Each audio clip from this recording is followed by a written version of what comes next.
ওনার সঙ্গে তো ভাই বোনের সম্পর্ক। ওরা আমি নাই বললাম, ওরা আপনারা বুঝে নেবেন। আমার যেটা বাকি থাকে সেটা আপনারা ওই জ্ঞাপ করে দেবেন। সুতরাং ভাই কোনো ক্ষতিপূরণ চাইনি বলে আমাদের সব জমা হয়ে গেল। আমরা প্রয়োজনে কেনাও পাইনি। কথা বলে ঠিক লাগে? ঠিক। তুমি ভারত পানি দিয়ে আমাদের বুড়াই মারো। ইউনূস বলেছে যদি এরা পুরি মারতে থাকো তাহলে দুটো কাজ করবো।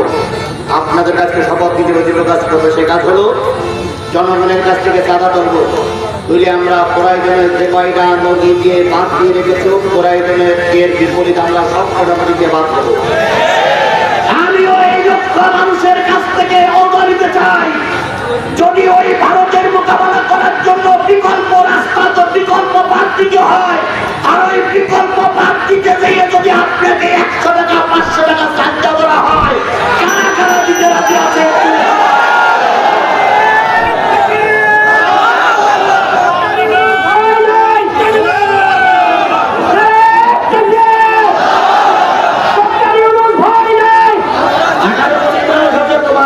কথা বলে ঠিক যাবে? ঠিক। ভারতের গোয়েন্দা বিভাগের লোক যদি আমাদের এখানে থাকে, আজকের মানুষ আমরা প্রয়োজনে 3 মাস কাটাবো, প্রয়োজনে 1 দিন বাজার করে 7 দিন খাবো, তবুও ভারতের বিকল্প বাঁধ তৈরি করার জন্য আমরা না খেয়ে থাকবো প্রস্তুত আছি। কিসের ভয় দেখাও তুমি আমাদের ওপাশ আছে পাকিস্তান? কিসের ভয় দেখাও ওপাশ আছে আফগানিস্তান? কিসের ভয় দেখাও ওপাশ আছে কাশ্মীর? কিসের ভয় দেখাও ওপাশ আছে বাংলাদেশ? যদি সব মুসলমানগুলো এক বাক্যে নারায় তকবীর স্লোগান দিয়ে রাস্তায় নামে, ভারতের মোদি তুমি ফকির গিয়ে দেওয়ার সময় বাবা না মোদির বাচ্চা।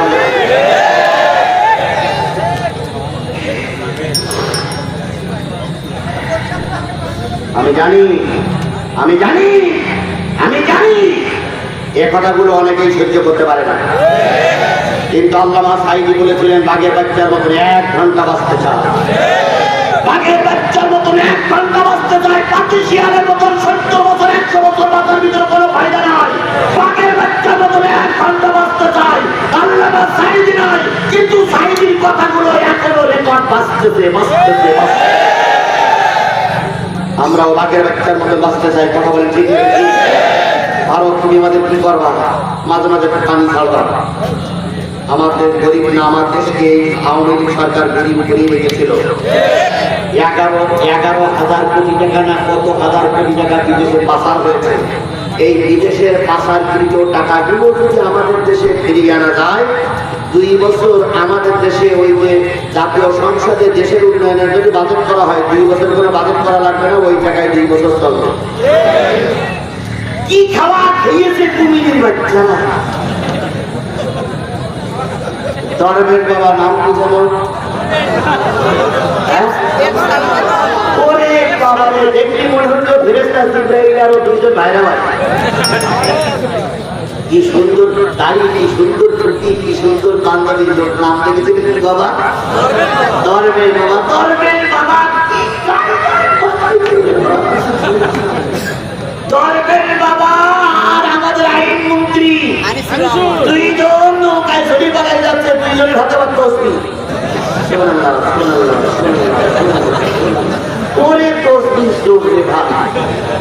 এখন ধর্মের বাবা তো টুপিও পাল্টাইছে, দেখেন দিঘায় গেছে। আর একটা আমানত ছাড়ুন বলেছে, আমানত ছাড়ুন। আর আইনমন্ত্রী একটা তসবিহ দিয়েছে, ছোট ডিগ্রি কি করে যাচ্ছে। এখন সাধারণ লোক বলতে ভাই এই ভীষণ লোকের এই সামনের লোকটা চেনা চেনা মনে হয়। একজন লোক হ্যাঁ টিভি দিতে গেছি, এই লোকের টিভি দিতে গেছি। ও লোক তখন আরো সুবহানাল্লাহ বলতো, সুবহানাল্লাহ সুবহানাল্লাহ সুবহানাল্লাহ। কান্দে পড়িয়া কথা কান্দে, ওরে কান্দে পড়িয়া কথা কান্দে। বগার এখন চৈত্র মাস, বগার এখন চৈত্র মাস, মনে বড় হাহুদাস। ওরে কান্দে পড়িয়া বগা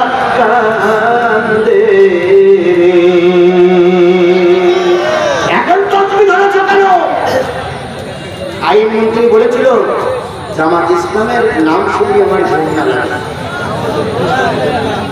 আল্লামা সাঈদীর নাম মুখস্থের ওনার হিরিক লাগে। এখন সুবহানাল্লাহ সুবহানাল্লাহ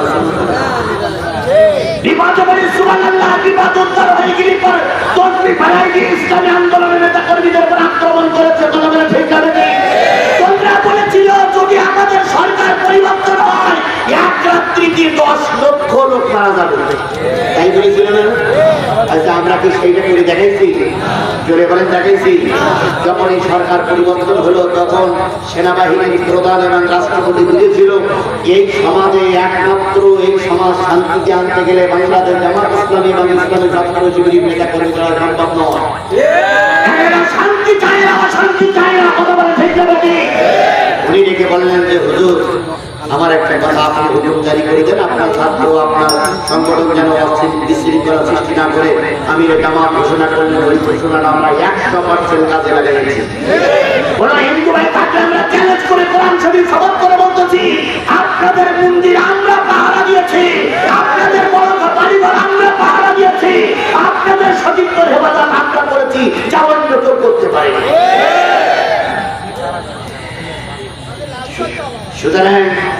সুতরাং আল্লাহ আমাদের পথ প্রদর্শক হিসেবে যাকে নিযুক্ত করেছেন, মানুষ ভুল ভ্রান্তির ঊর্ধ্বে নয়। কথা বলেন ঠিক নেবে ঠিক? সংশোধন করে আমরা তার নেতৃত্বে দেশে যেন প্রাণের কাজ কায়েম করতে পারি, আমরা তৌফিক দান করুন। আল্লাহ রাব্বুল আলামিন বললেন, ইয়াগফির লাকুম, তোমাদের জীবনের সব গুনাহগুলো আল্লাহ মাফ করে দিবেন। আল্লাহু গফুরুর রহিম পর্যন্ত শেষ। লিআল্লা ইয়ালামা আহলুল কিতাব আল্লাহ ইয়াকদিরুনা আলা শাইইন মিন ফাদলিল্লাহ ওয়া আন্না ফাদলা বিয়াদিল্লাহ ইউতিহি মান ইয়াশা। আল্লাহ রাব্বুল আলামিন বলতেছেন, যারা কাফের মুশরিক, যারা বেঈমান, যারা ইহুদি, তারা মনে করে আমাদের ক্ষমতাই বড়। তাই মনে করে না? আওয়ামী লীগ সরকার মনে করেছিল আমরাই সবচেয়ে বড়, আমরা কয় বছর থাকবো? না 40 বছর না। তাদের টার্গেট ছিল শেখ হাসিনা মৃত্যুর আগ পর্যন্ত ক্ষমতা ছেড়ে দেবে না। এই যে কয়েকজন লোক উঠলেন, আপনারা কি ইসলামের শত্রু না বন্ধু? আমি এখন আয়াত শেষ করিনি, এখনো মূল কথা এখনো আছিনি, এখনো অনেক কথা বাকি। আপনারা চলে যাচ্ছেন, আপনারা আসলে আওয়ামী লীগের লোক, আপনারা আসলে শেখ হাসিনার লোক। তাহলে আমি কথা বলছি, আপনি চলে যাচ্ছেন হঠাৎ। আমার মনোজাতের আগে যদি কেউ চলে যায়, বুঝতে হবে সে কোরআন বিরোধী। আমরা কি আমার বাবার কথা বলেছি? আমি আজিজুল ইসলাম, আমার নামে 20টা মামলা আমি চুরি করে মামলায় ঢুকিনি। আমি কোন নারী ঘটিত কারণের মামলায় অংশগ্রহণ করিনি। আমি কারোর জমি দখল করে মামলা খাইনি। এই শুধুমাত্র বাংলাদেশ জামাত ইসলামের পক্ষে কথা বলার কারণে আমাকে 20টা মামলা নিয়ে ঘুরে বেড়াতে হচ্ছে। হাসলামি হয়েছে না? আর এখন কথা বলে আপনারা উল্টোটাই বোঝেন। আল্লাহ পাক আপনার ভাই সাইয়্যিদ দান করুন, নতুবা আপনার কবর থেকে দেশটা আল্লাহ হেফাজত করুন। আপনাদের মতো কিছু দুসারানির লোক আমাদের দলে না থাকলে দল ঠিকই চলবে। কথা বলে ঠিক নেবে? কিছু মুনাফিক ইসলামী আন্দোলনের বিরোধী শক্তি চলে গেলে ইসলামী আন্দোলনের কোনো ক্ষতি হয়নি, হবে না, হওয়া সম্ভব নয়। আল্লাহ বলেছে কিছু লোক চলে গেলে আমার নতুন করে কিছু লোক তৈরি হবে। কথা বলে ঠিক নেবে ঠিক? আসুন আমরা দ্বিতীয় আয়াত শেষ করি। আল্লাহ বলতেছেন, ইহুদি খ্রিস্টানরা মনে করে আমাদের এই ক্ষমতাই বড়। আল্লাহ বলেন, শোনো, তাদের ক্ষমতা যত বড় হোক, আমার রহমতের কাছে তারা কোনোদিন হবে টেকবে না। তাদের ক্ষমতা অনেক বড়, তারা সরকার অনেক শক্তিশালী, কিন্তু আমার রহমত যখন নাজিল হবে তাদের কোনো ক্ষমতা টিকবে না। বলুন তো, নমরুদের ক্ষমতা বেশি ছিল না কম ছিল? আরো যারা বলেন, কম ছিল না বেশি ছিল? ফিরআউনের ক্ষমতা কম ছিল না বেশি ছিল? ফিরআউন বলেছিল আমি আল্লাহ, নমরুদ বলেছিল আমি আল্লাহ। আল্লাহ বলেছিলেন তোমরা ক্ষমতার দাপট দেখালে আমি সাধারণ লোক দিয়ে তোমাদের মারবো না, আমি তোমাকে মারবো একটা মশা দিয়ে। আওয়ামী লীগ সরকার বলেছিল চিরকাল ক্ষমতায় থাকবে, বিএনপি জামাত আমার নামাইতে পারবে না। আল্লাহ বলল বিএনপি জামাতের লাগবে না, আমি সাধারণত ছোট ছোট শিশু এবং কিশোর দিয়ে তোমাদের হত্যা করব। হয়েছেও তাই। কি হয়েছে তাই না? বলুন তো, আন্দোলনের সময় বর্তমান বাংলাদেশ জামাত ইসলামের সেক্রেটারি জেনারেল আমাদের খুলনার গোলাম পরোয়ার ভাই এই আন্দোলনের সময় উনি কি সামনে ছিলেন? ছিলেন। আচ্ছা বলুন তো, ফখরুল ইসলাম ফখরুল ভাই উনি কি এই আন্দোলনের সময় সামনে ছিলেন? ছিল না। খালেদা জিয়া সামনে ছিল? আমিরে জামাত সামনে ছিল? কেউ ছিল না। আল্লাহ বলল বড় শক্তি দরকার নাই, আমি যদি কারো হঠাৎ চাই এই ছোট শক্তি দিয়েই হঠাৎ, ছোট শক্তি দিয়ে হঠাৎ নমরুদের শিক্ষা নাম। নমরুদ বাহাদুরি বলল আমার সামনে কেউ দাঁড়াইতে পারবে না। আল্লাহ বললেন নমরুদ রে, অনেক অহংকার করেছো, ওরে ভালো মশা দিয়ে মারবো না, খোলা মশা দিয়েই মারবো। আল্লাহ পাক খোলা মশা দিয়ে মেরে দিলেন। কথা বলেন ঠিক না বেশি? আল্লাহ নবীর জন্মের 50 দিন আগে আবরা বাদশাহ কি ধ্বংস করতে চেয়েছিল? কাবাঘর ধ্বংস করতে চেয়েছিল। কাবাঘর ধ্বংস যখন করতে যায়, কাবাঘরের যারা তত্ত্বাবধায়ক ছিল, যারা সরকার ছিল, তার সরকারের প্রধান ছিল আব্দুল মুত্তালিব। আব্দুল মুত্তালিবের কাছে নেই বলে কাবাঘর ধ্বংস করবো। আব্দুল মুত্তালিব কান্নাকাটি শুরু করলে, ভাই কাবাঘর ধ্বংস করো না। দেখবেন নরম দিলে এরা আরো পেয়ে বসে। যেই বক্তা মঞ্চে নরম হয়েছে, অতীতে সেই বক্তা বেশি মারি খেয়েছে, কিন্তু আমি গরম ছিলাম, আমার ধারে কাছে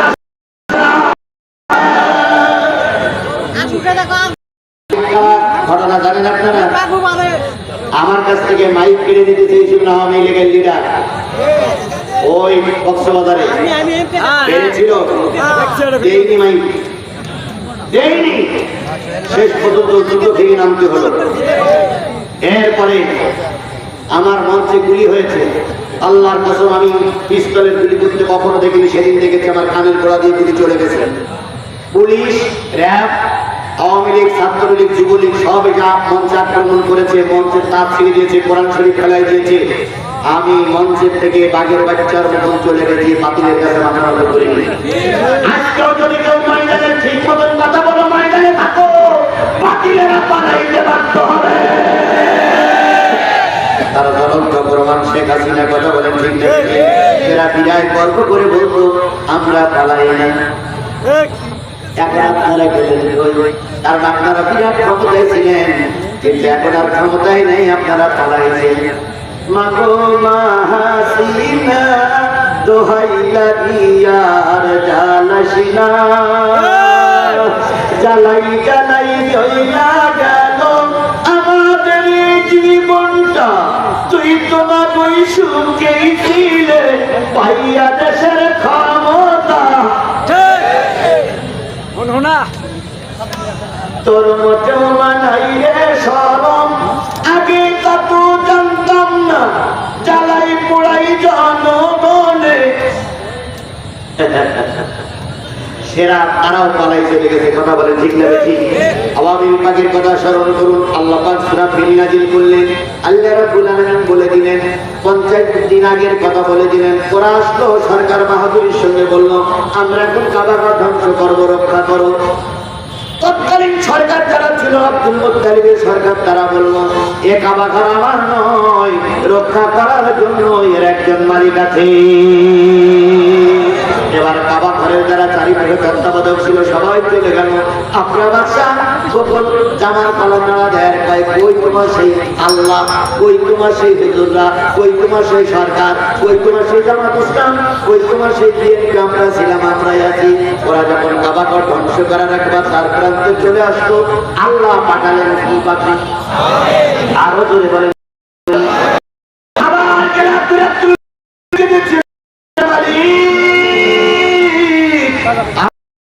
রক্ষা করতে চলে গেলাম। আল্লাহ রাব্বুল আলামিন বললেন তোমরা ময়দান ছেড়ে আসলো। বিল পাখি থাকে থাকে, তাহলে নবাবিল সামনে থেকে পাখি আসে, পুলিশে একটা করে কম করে নিক্ষেপ করতে শুরু করলো। নেতা মারা যায়, আমাদের নেতা যখন চলে গেছে, ছিল বাংলাদেশ আওয়ামী লীগের নেতা কর্মীদের বলি, এরশাদ সাহেবের চাইতে জঘন্যতম নেত্রী হইল আপনার নেত্রী। কারণ এরশাদ সাহেব ক্ষমতা ছেড়ে দিয়েছিল, কিন্তু দেশ ছেড়ে যায়নি। আমার কথা মনে করি না, এরশাদ খুব ভালো। এরশাদ সাহেব যদি এই স্বৈরাচারীদের সঙ্গে না থাকতো, আল্লাহর কসম এই স্বৈরাচার 16 বছর টিকতে পারত না।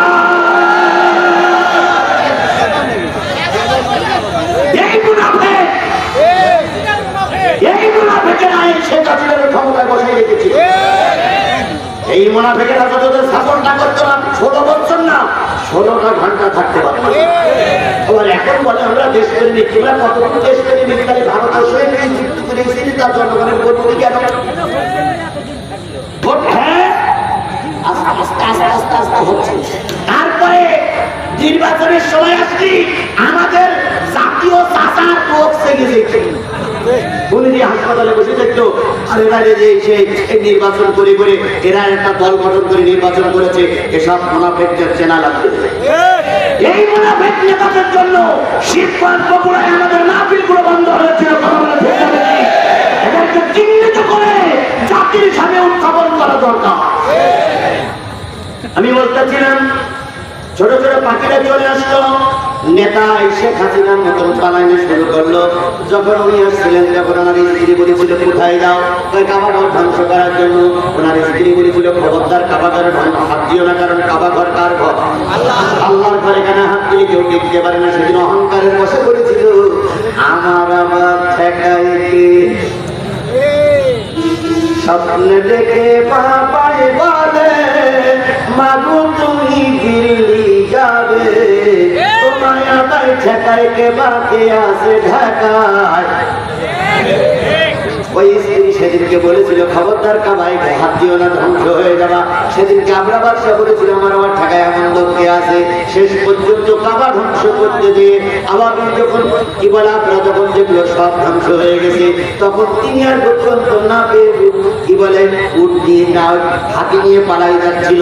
আর একটা ছোট্ট আবাবিল পাখি ওই আগুন নিবাতে দিয়ে পানি নিয়ে তার ডানা পড়ে গেছে, পা পড়ে গেছে। ওই পাখিটা আসতে দেরি করেছে। ও তাকাই থাকে দেখে ময়দান পরিষ্কার, একটা মাত্র লোক হাতিটি ছড়িয়ে পালাই যাচ্ছে। সামনে থেকে বলতেছে দাঁড়ান দাঁড়ান দাঁড়ান। আপনার বাচ্চা বললো হায় রে তুই কোন জায়গায় ছিলি? বললে আমি এই দলের সর্দার। আপনার বাচ্চা তখন বললো সব চলে গেল। আর তুই যে কোথায় ছিলি? শেষ পর্যন্ত ছোট পাখিটার দ্বারা এই আপনার বাচ্চার ধ্বংস হয়ে গেল, কাবা উন্মুক্ত হয়ে গেল। বলুন সুবহানাল্লাহ।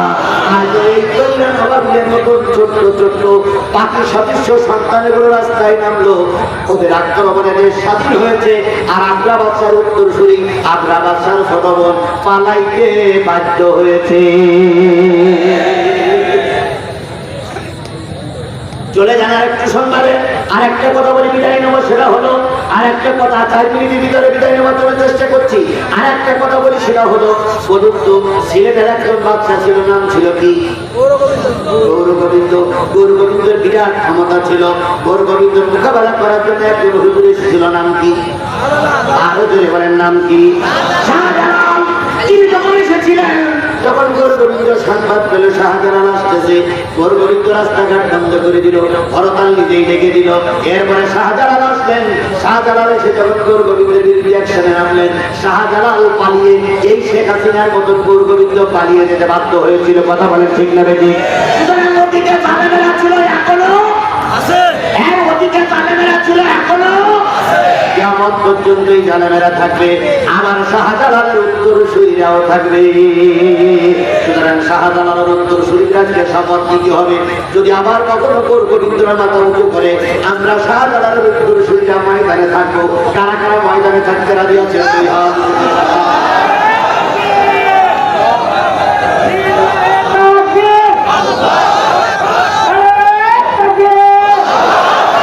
আল্লাহ আমাদের এই হাতগুলো কোরআনের জন্য কবুল করুন। সকল